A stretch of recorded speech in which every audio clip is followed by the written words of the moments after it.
الفيديو الجديدة عندنا آي راديو، أينتكم في جنوب السودان.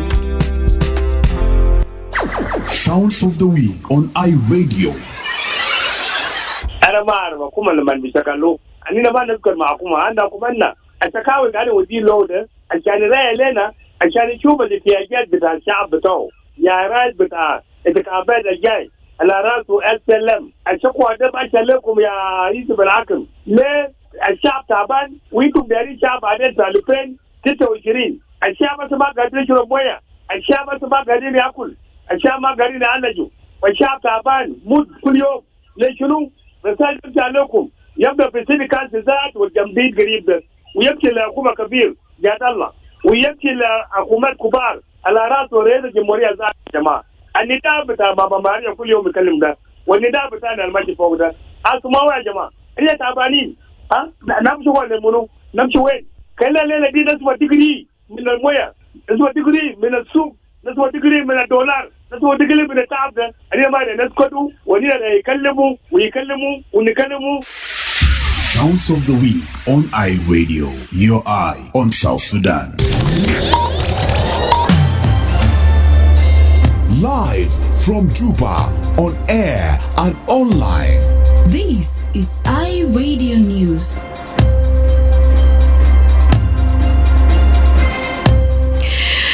Hello, good afternoon. This is iRadio News. First, here are the headlines. The National Ministry of Health has reported a significant decline in new cholera cases across the country, despite a cumulative total of over 68,000 cases recorded since the outbreak began in September 2024. The Auxiliary Bishop of the Catholic Archdiocese of Juba, Bishop Santolo Kupio, is urging the faithful to embrace the culture of saving their earnings for the development of the family, the church, and the community. And a lawmaker has blamed the ongoing cash shortage in the country's banking system on poor coordination between the government, financial institutions, and the public mistrust in the banking system. These stories and more coming to you in this news bulletin with me, Baria Johnson, and now the news in detail.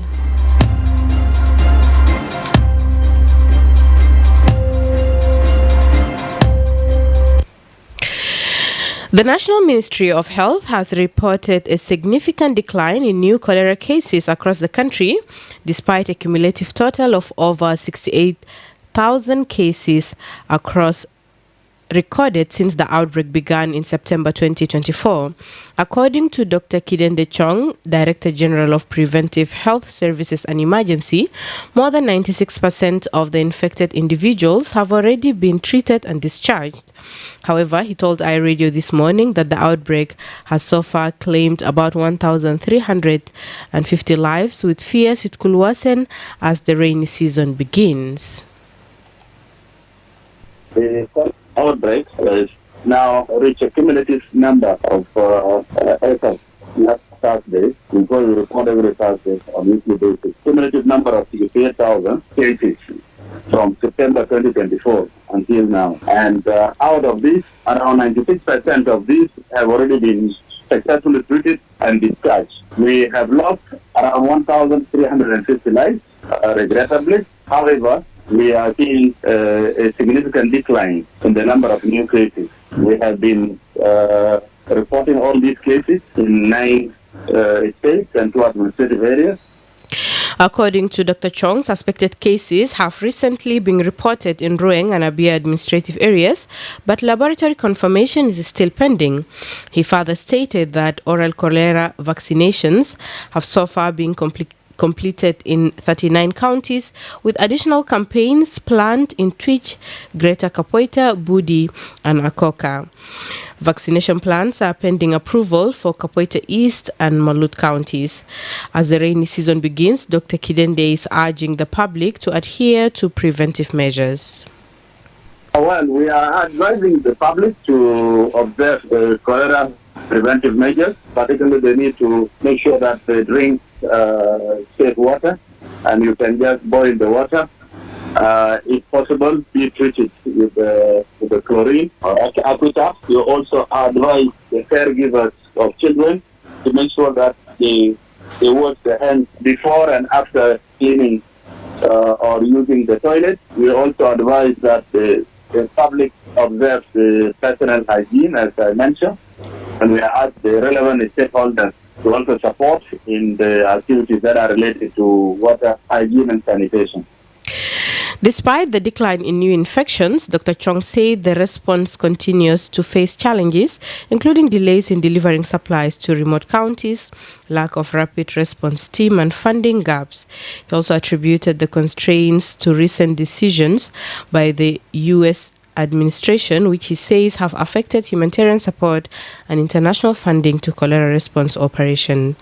Dr. Chong is now appealing to partners and government agencies to scale up support for water sanitation and hygiene initiatives to prevent a resurgence of the disease. The auxiliary bishop of the Catholic Archdiocese of Juba, Bishop Santo Locupio, is urging the faithful to embrace the culture of saving their earnings for the development of the family, the church, and the community. According to Bishop Santo, lavish spending driven by pride among some South Sudanese has continued to hamper the development of the churches and the nation. Bishop Locu says many people live and pray in a broken down structure, but live in expensive foods.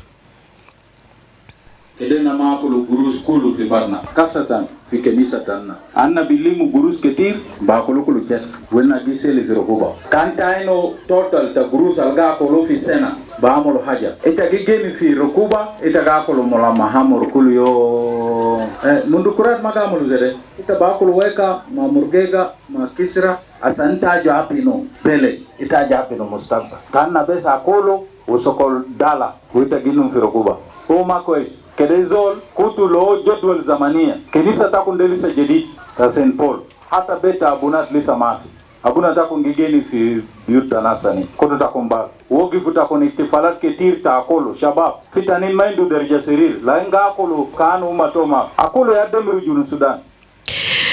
The auxiliary bishop is urging the faithful to embrace a development-oriented mindset and avoid extravagant lifestyles. Bezmina inu guruzere take badamolo budget ta guruze kulu kalaso ita maindi ya haja bukura alta bisibu fi dunia de ka alama bitatelmia take kanta kibiri takija mutu takisibule ya taki siada wafa ana ba muzidu ma siada wafa masiba na haja na bijana meta ana ba na no siada wafa la mata sibule ya taki siada wafa sibule ya taki de sibule ya taki haja alumo baro gali de bukura abutanna kani asibulenna mata sibu yal sambala akil mage kalas na sabuba akolo na jido akolo lada salisa pe amulo budget amulo program ali muyal ke umon bi fikir le telmia ta usra le telmia ta mujtama le telmia ta betomon le telmia ta kenisa katolikia tanna tajuba de magiraba ma akolo mata konamul kenisa ta konde kulu ma alta akolo la St. Paul gal yes the labor deserve his wages endo zola al shagal endo hak asamba akolo lakini tama akolo gubal sokol. A lawmaker has blamed the ongoing cash shortage in the country's banking system on poor coordination between the government, financial institutions, and public mistrust in the banking system. Justin Joseph Maruna explained that despite the existence of strong legal frameworks such as the Public Financial Management and Accountability Act, the implementation remains weak. Speaking to iRadio's Sundown Show, Justin says the lack of liquidity is a result of weak alignment between the Ministry of Finance and the central bank in implementing fiscal and monetary policies. To be honest, the issue of the cash availability is one of the very important element of the monetary and policy and fiscal policy management. When the monetary policy and fiscal policy understand each other, and then this will result into the healthy economy and then into the availability of the currency, even in the circulation, and then thereafter the liquid will be available. Therefore, there is an issue that now going around between fiscal policy and monetary policy. Of course, fiscal policy is the one to generate resources, which is revenue and revenue part, and then expenditure part. When the fiscal policy is creating wealth to the economy, then the monetary policy here can now manage this wealth based on the policies that they put, and then they can develop the reserve, and then the banking system will have that ability of addressing all the emerging situation that are facing the people. According to the lawmaker, mistrust in the banking system is another major contributor to the crisis. He noted that many citizens prefer to keep money in their homes due to fears that banks may not release their cash when needed. Due to the mistrust of the people with the banking system, people are banking now in their houses. Now, when this element of the mistrust comes in the running of the economy, so now the institutions that are mandated in order to carry the responsibilities on those specific activities supposed now to make sure that they build the bridge and then they erase this mistrust so that the people can trust the banking system, and then the institution can trust the banking system, and then people will take their money. Business people can take their money into the banking, and then we can now operate as a normal economy. So this element of mistrust now need to be addressed by the government, and we need to identify where the mistrust come, and then why the people they don't want to take their money now into the bank. These issues need to be addressed based on the compliance. Justin revealed that his committee met with the central bank in March to assess the crisis and found gaps in coordination with the Ministry of Finance. The Public Accounts Committee also received a number of complaints from citizens about inaccessible funds during emergencies, unexplained banking charges, and the failure of commercial banks to return funds to the central bank after transfers to state branches. You are listening to iRadio Afternoon News. The President of the High Court in Western Bahr el Ghazal State has called for urgent documentation of customary law, saying the lack of written text is a major challenge for the judiciary. Justice Abana Tong said courts struggle to apply customary law fairly because it is not written down. He warned that without proper documentation, people will continue to suffer. Speaking during the closing of the workshop, the High Court judge said, احنا عملنا في سلطه وضعيه على كل فترات سابقه عانينا كثيرا من هو تطبيق السليم للقانون العرفي لعدم وجود قوانين وقانون في يدنا كان من حين الفساد مع انه عاني كثير زي ما عانينا من السابق. South Sudan uses both statutory and customary law. With more than 50 tribes, each following its own customs, courts often face confusion and faces confusion in rulings. To address this, the Western Bahr el Ghazal state government, with support from the International Organization for Migration, launched the Customary Law Act 2025 in May 15th. Governor Emmanuel Primo Okello officially endorsed the law. The new law aims to clearly define and organize customary practices, making it easier to apply them in court. Authorities now plan to focus on implementing the law and educating communities. Similar efforts are happening in Warab, Jongle, and Greater Pibor, showing a wider push to improve traditional justice system in the country. And finally, a rights activist has warned young people in Lake State to stop abusing alcohol after a man allegedly killed his father in Rumbek East during a drunken argument. Rumbek East Commissioner Zakaria Malwal said the incident happened at around 2:30 p.m. on Friday. He explained that the father and son were discussing an issue when the son suddenly hit his father twice on the head with a stick. Eyewitnesses said the suspect was drunk during the attack. After the incident, the suspect's 24-year-old younger brother reportedly took his own life, unable to find his elder brother who had killed their father. The commissioner said security forces are actively searching for the suspect. Reacting to the incident, SEPO State Coordinator Daniel Latcon urged the family to handle the situation calmly. He also blamed alcohol abuse among youth, especially when combined with the use of weapons for fueling violence in the state. He called on young people to reduce their alcohol consumption to help curb such incidents. This is iRadio News, and now to the regional and international news with my colleague Lasuba Memo. Thanks, Baria Johnson. On the international stage, Kenya's police chief has suspended the head of a police station and all officers who were on duty at the time when a man who had been detained for false publication died in custody.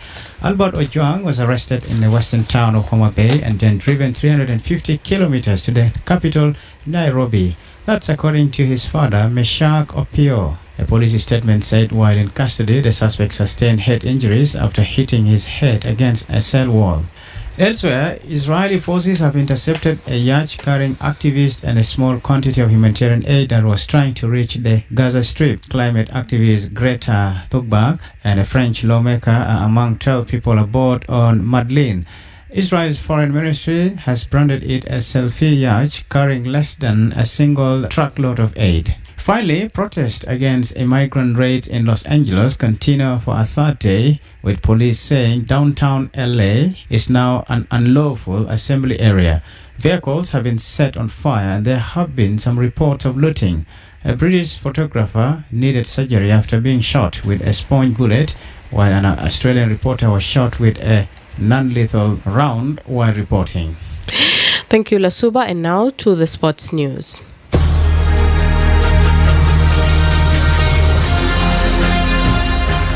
In sports, Uganda's Kampala Queens spoiled the party in Juba on Sunday afternoon when a commanding 2-0 win over South Sudan's champions Yei Joint Stars in a much anticipated women's international friendly at Juba National Stadium. The game was part of an ongoing fundraising campaign by the South Sudan women's football team to mobilize financial support ahead of the participation in the CAF Women's Champions League qualifiers next season.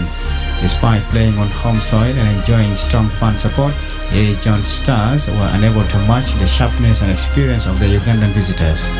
Portugal beat neighbors Spain in a penalty shootout to settle a frantic final in Munich and win their second Nations League trophy. Cristiano Ronaldo pulled Portugal level at 2-2 in the 61st minute, but there was nothing else to separate the two sides when the referee signaled the end of normal time. Subbed off before extra time, Portugal captain Ronaldo dropped to the turf and sobbed tears of joy on the sideline after Ruben Neves slotted home the winning penalty following Diego Costa's save from Alvaro Morata's spot kick. Winners of the 2023 edition, Spain had opened the scoring in the 21st minute when Martin Zubimendi poked home for Portugal failed to clear their lines. Finally, Kylian Mbappe scored his 50th international goal as France beat Nations League host Germany in their third-place playoff. The captain finished well for the 45-minute opener following a pass from Real Madrid teammate Aurelien Tchouameni. Mbappe set up the second goal 6 minutes from time when he pounced on a mistake from Robin Koch and unselfishly squared the ball from Michael Olise to slot into the empty net. That's all in the world of sports. Back to you, Baria Johnson.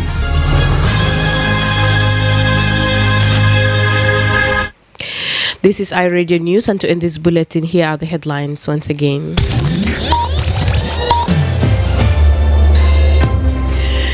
The National Ministry of Health has reported a significant decline in new cholera cases across the country, despite a cumulative total of over 68,000 cases recorded since the outbreak began in September 2024. The auxiliary bishop of the Catholic Archdiocese of Juba, Bishop Santolo Kupio, is urging the faithful to embrace the culture of saving their earnings for the development of the family, the church, and the community. And lawmaker has blamed the ongoing cash shortage in the country's banking system on poor coordination between government, financial institutions, and public mistrust in the banking system. That's the end of iRadio Afternoon News. If there is a story or an event you would like iRadio to cover or report about, please send us a text message on +211 925 287870. It's also our WhatsApp number. Follow us on X at iRadio Juba, like our Facebook page, iRadio. Subscribe to our YouTube channel at iRadio South Sudan. You can also visit our website and listen to us online at www.iradio.org. Stay tuned for the news in Arabic at 1:30. I am Baria Johnson. Thanks for listening.